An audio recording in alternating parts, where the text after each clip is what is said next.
এই জামাত যে আচরণ করতেছে 1971 সালকেও হার মানাচ্ছে।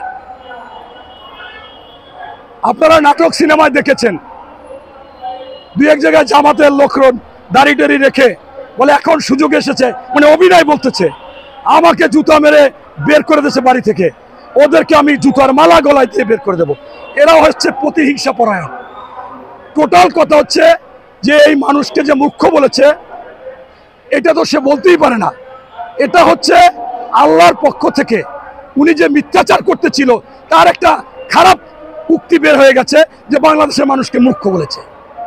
এই কথাটা কিন্তু শেখ হাসিনা ভুলে ওই যারা মুক্তিযোদ্ধার সন্তান, যারা শহীদ পরিবারের সন্তান, তাদের বলেছিল যে এই রাজাকারের বাচ্চারা পাবে, তখনই কিন্তু তারা ক্ষিপ্ত হয়ে গেছে যে আমি তো রাজাকার না, তুমি রাজাকার বলছো, তবে আমি কে, তুমি কে, রাজাকার রাজাকার। আসলে কিন্তু ওর মধ্যে একজনও রাজাকারের বাচ্চা নাই। এখন এইটা হচ্ছে আল্লাহ প্রদত্ত। অন্যায় করলে, অপরাধ করলে, আপনার কাছে আমি প্রশ্ন করি যে এই পিয়ার পদ্ধতি কে বলে? জামাত। এই জামাতের 15 সালের পরে আওয়ামী লীগের অত্যাচার, নির্যাতন, বিএনপি 65 লক্ষ লোকের নামে মামলা হয়েছে, আর এরা ইঁদুরের গর্তে গিয়ে ঢুকছে। আন্দোলনে 10 বছর পাই নেই। এরপর বলবেন 36 জুলাই আন্দোলন, অস্বীকার করব না। ওই আপনার আসিফ মাহমুদ শিবিরের ছেলে, ওই নাহিদ শিবিরের ছেলে, তারা আন্দোলন করেছে, কিন্তু করছে কিরকম? এটা কি আন্দোলন? এরা তো আওয়ামী লীগের, ছাত্রলীগের, বিএনপির, গণ অধিকার পরিষদের লুঙ্গির তলে ঢুকে যদি ছাত্রলীগে যেয়ে থাকে, ওই ধর্ষণে দেখছে, ওই হাতুড়ি পিটানি করেছে, সন্ত্রাসী করেছে, চাঁদাবাজি করেছে।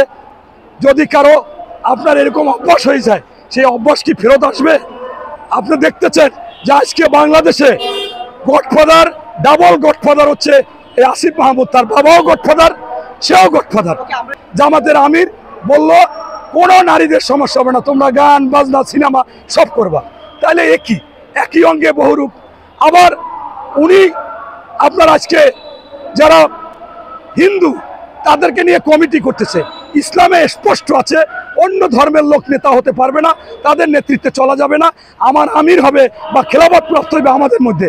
তাহলে আপনি আজকে যে ভোটের জন্য এই হিন্দুদেরকে নিচ্ছে, এদেরকে আমির বানাবে, এরা কি খেলাফত প্রাপ্ত হবে? এদের সাথে প্রতারণা করতেছে, এটা স্পষ্ট। এরপরে ওনরা এরকম প্রায় আওয়ামী লীগকে ক্ষমা করে দেয়, আওয়ামী লীগকে স্বৈরাচার বললে কষ্ট পায়, আবার ভারতে গিয়ে তাদের সাথে লিয়াজো করে স্পষ্ট বক্তব্য দেয়, তাদের সাথে সুসম্পর্ক রেখে নির্বাচন করতে চায়। এরপর আবার সিআই আমেরিকায় চলে যায়। অর্থাৎ এরা এখন দেশ বিক্রি করে হলেও তারা এই ক্ষমতায় যেতে চায়। তাই ইউনূস সাহেবকে এটা বলা হয়নি যে ওইখানে গিয়ে পাকাপোক্ত 20 বছরের মধ্যে মতো ক্ষমতায় থাকবে যে কোনোভাবে, ওই ফ্যাসিস্ট হাসিনার মতো।